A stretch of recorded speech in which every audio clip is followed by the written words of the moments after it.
Hey, what's up? We're in the next part. So in the last part, I was explaining the portion of my dream where I saw Casper in a vest storming off, and AKA coming in and explaining why he stormed off, saying that he was crying.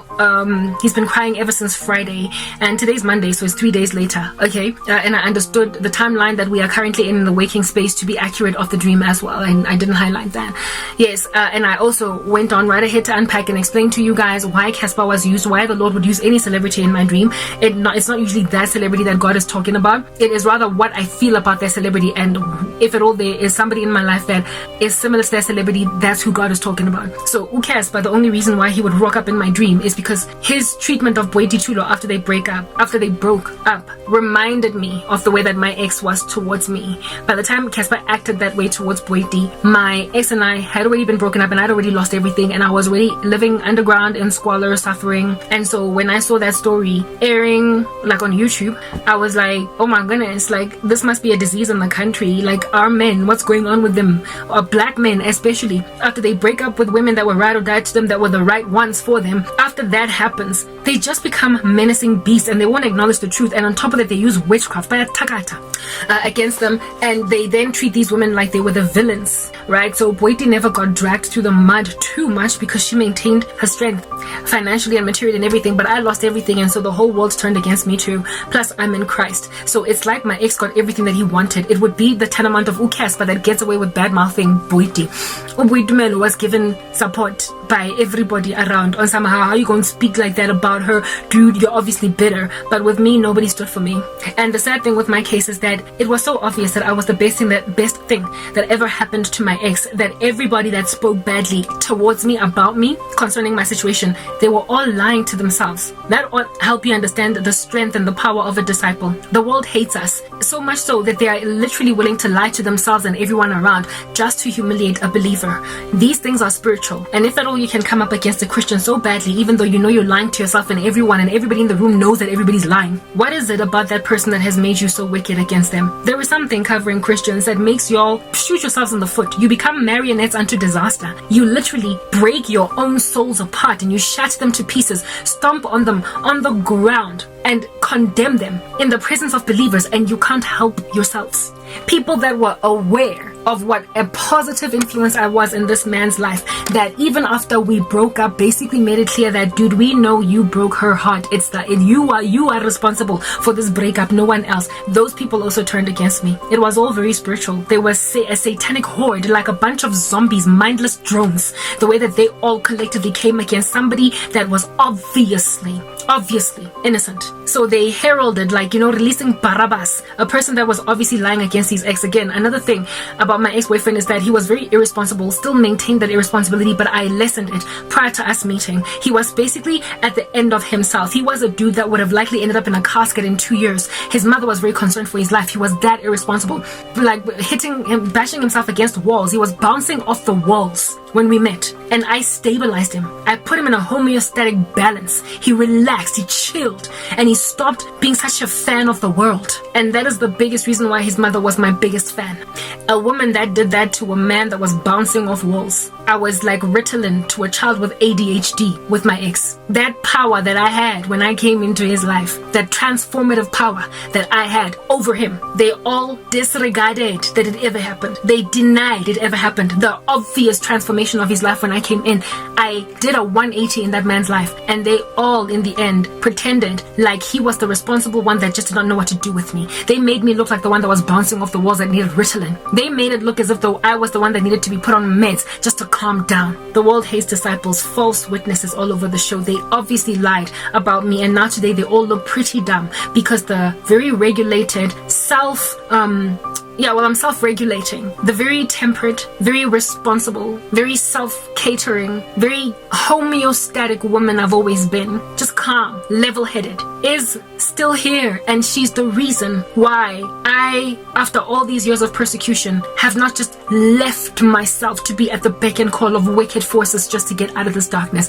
The irresponsibility I wore then, I am in greater capacity walking in it now because I'm indwelt by the Holy Spirit. I am still that girl that is no nonsense, that doesn't take rubbish, that does not take drugs and galula. I'm still that girl that does not take off work on Mondays because I had a night of fun last night. on Sunday, I'm still that girl that is doing well in school and that is doing well at work and that has got a bright future. I'm this bright-eyed and bushy-tailed glory of the future whose light was obviously snuffed out, and it is a travesty, it is clear, and people are trying to pretend like that's not a thing. But what time has done with me in all of this suffering, what fortitude and long suffering has done, is validate the woman I've always been. I've always been regal, queenly in the way that I deal with life's issues. I've always been temperate and able to regulate my honor and my virtue in the middle of a calamitous ecosystem. I was a nurturer that way, and I was a very positive influence in people's lives that way. I influenced them to change and do better and stop being so erratic because they're young. I've never been a young person bouncing off the walls. Like, it's never been me. I've always been very tempered, regulated, level-headed, responsible. And I influenced people. I motivated with my temperance and my constitution people to be similar. I did that with my ex. I did it with a lot of my friends. They got the homeostasis. They got balanced out in my general homeostasis. I've always had that influence.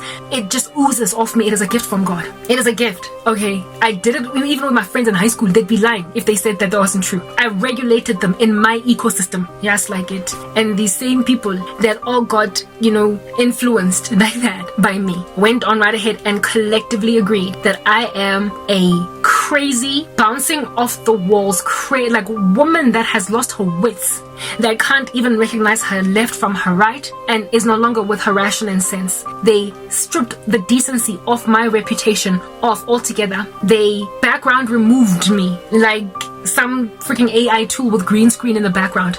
They background removed everything and put a chaotic environment behind me. They put a crack house in the background where before it was just like a horizon and a mountain with birds flying and clear skies. Stars about to pop in the sky, and it's just a beautiful, tranquil, peaceful evening impending.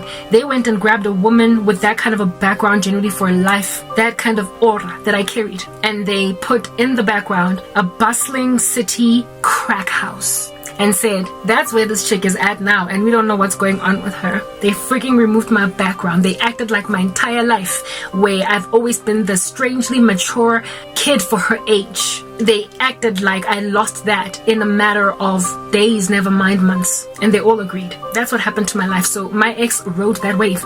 He was the one bouncing off the walls that I regulated. And he claimed that I lost my mind because we broke up when I left him.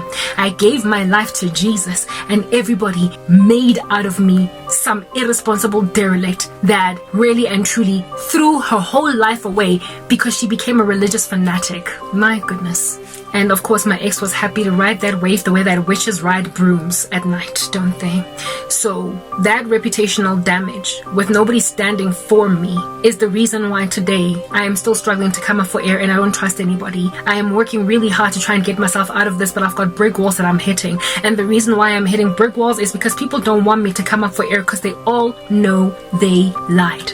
They all know they lied. They know that what I am is a travesty. But the sad thing about them as well is that they go into hell, hitting the ground running, and they're prepared to take that rather than be exposed for having collectively lied. Oh, what a taboo is that? Why would we all come together against one meager woman? It's weird and taboo what it is that people have done to me. And so for those reasons, they would much rather I end up like, how my dream suggested, commit suicide. But if you don't want to go and have a baby and just irresponsibly wreck your life, they want me to do something irresponsible. I had this cousin who went as medical aid, to give a guy a baby, but look on the back of his mom's house, struggling to make ends meet when she could have just waited a little minute. And the reason why she had this baby was because she planned it. It was not an unplanned pregnancy. They planned it. But not next. They had no money and they planned a pregnancy, and I could not understand for the life of me why they did that. They want me to do stuff like that just because I'm broody. That's what my cousin was. She was broody. She developed mothering, what do they call it?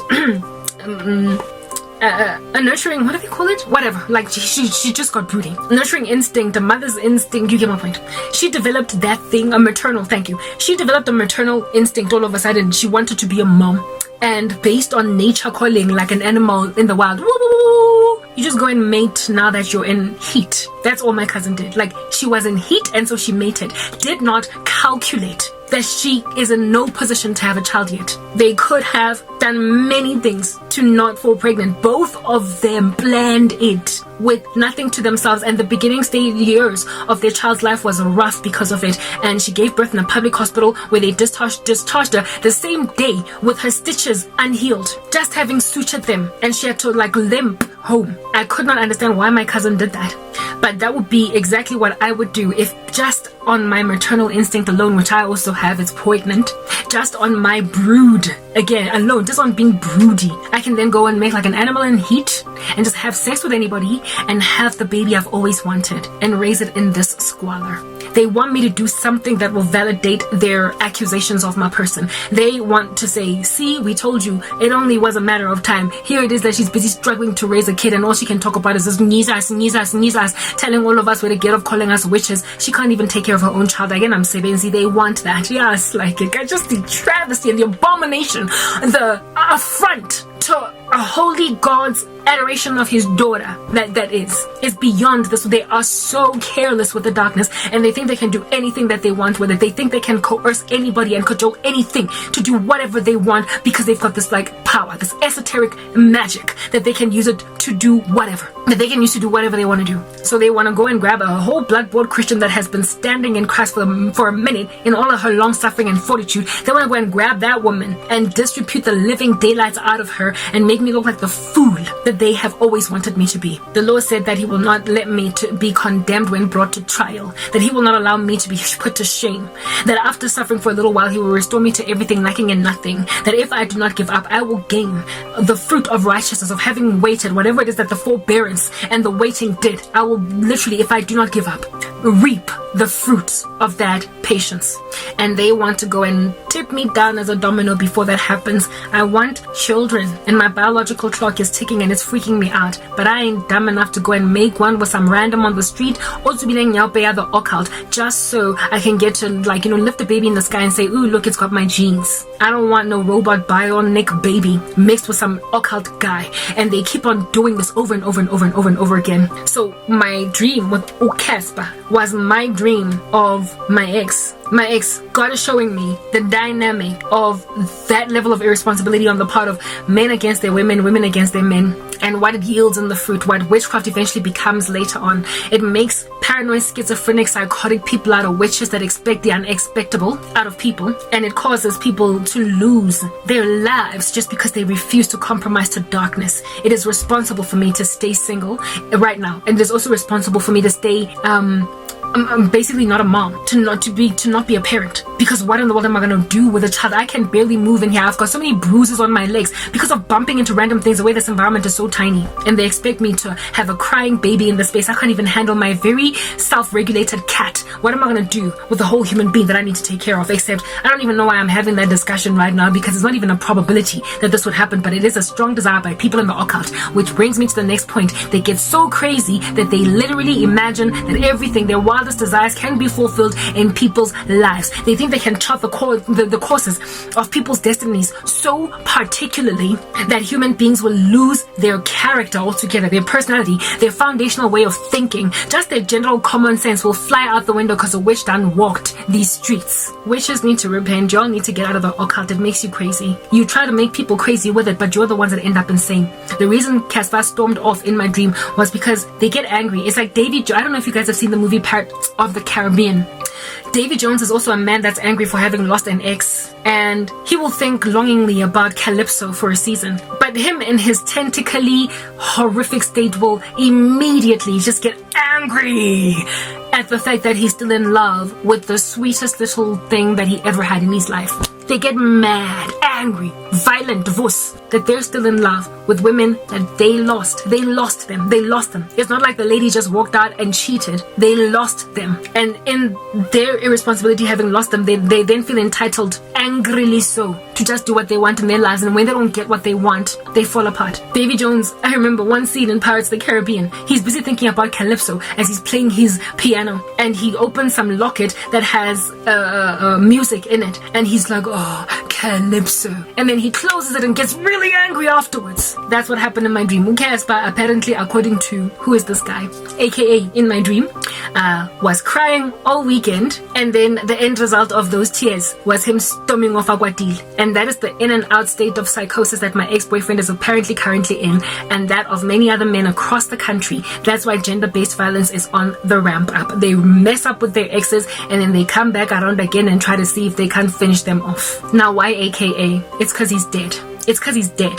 They encircle themselves around dead people. There is no life happening around them. And so for those reasons, they never get any good counsel. They can never do anything right because they have immersed themselves in the company of similar-minded thieves. Bonke babolile and bafuna ukuthwasisa abantu abangazingeni indaba zobungoma. Babatla ngifosta wakilo thwasa. Thwasa ring is like some initiation ritual to becoming a witch doctor. I'm spiritually gifted. That's what you need to get. But y'all are psychotic. I am spiritually gifted unto Jesus. The Sangoma stuff is crazy. It is so coercive. That is the reason why y'all are literally pulling your hairs out to try and win me for the kingdom of darkness. When Lishanya Hakana, what incentive is there for me to drain your kingdom when it makes out of y'all psychotic beasts? Exactly what? There is no incentive. Like I said, we need to go and measure which of the kingdoms, once you have discovered there are two and two only, which of them is worth your while to be a part of. And since it creates such a grandiose amount of psychosis in you guys to be witches, why oh why would you want to stick around with your devil? That is how my dream came to an end. However, that's not where it ended. There was one last scene